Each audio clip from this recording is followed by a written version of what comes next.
മൂന്നാർ കണ്ണൻദേവൻ പ്ലാന്റേഷനിൽ ബോണസും കൂലിയും വർദ്ധിപ്പിക്കണമെന്നാവശ്യപ്പെട്ടുള്ള തൊഴിലാളികളുടെ സമരം 5ാം ദിവസവും പുരോഗമിക്കുന്നു. അംഗീകൃത തൊഴിലാളി സംഘടനകളെ പടിക്ക് പുറത്താക്കിക്കൊണ്ടാണ് ആയിരക്കണക്കിന് സ്ത്രീ തൊഴിലാളികളുടെ നേതൃത്വത്തിൽ സമരം തുടരുന്നത്.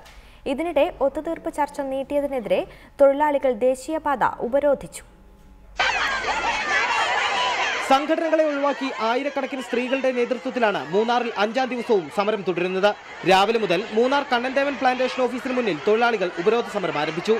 നിലവിൽ കൂലിയായി കിട്ടുന്ന 231 രൂപ 500 രൂപയാക്കി വർദ്ധിപ്പിക്കുക, 10% കുറച്ച ബോണസ് തുക 20% കൂട്ടുക എന്നീ ആവശ്യങ്ങളിൽ നിന്ന് ഒരു കാരണവശാലും പിന്നോട്ടില്ലെന്നാണ് തൊഴിലാളികളുടെ നിലപാട്.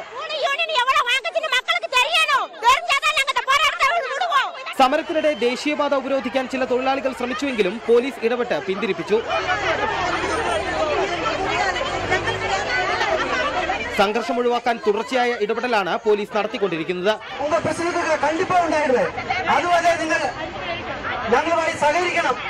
മൂന്ന് ജില്ലകളിൽ നിന്നുള്ള വനിതാ പോലീസുകാർ ഉൾപ്പെടെ ശക്തമായ പോലീസ് സന്നാഹം സ്ഥലത്ത് ക്യാമ്പ് ചെയ്യുന്നുണ്ട്. സംഘടനകളുടെ പിൻബലമില്ലാതെ വനിതാ തൊഴിലാളികൾ നടത്തുന്ന ഐതിഹാസിക സമരം 5 ദിവസം പിന്നിട്ടിട്ടും സർക്കാർ ഇവിടേക്ക് തിരിഞ്ഞു നോക്കിയിട്ടില്ല. കണ്ണൻദേവൻ കമ്പനിക്ക് അനുകൂലമായ നിലപാടാണ് അധികാരികൾ ഇപ്പോഴും സ്വീകരിച്ചുകൊണ്ടിരിക്കുന്നത്. മൂന്നാറിൽ നിന്നും ക്യാമറാമാൻ എബിൻ സാബുവിനൊപ്പം യദു നാരായണൻ, റിപ്പോർട്ടർ.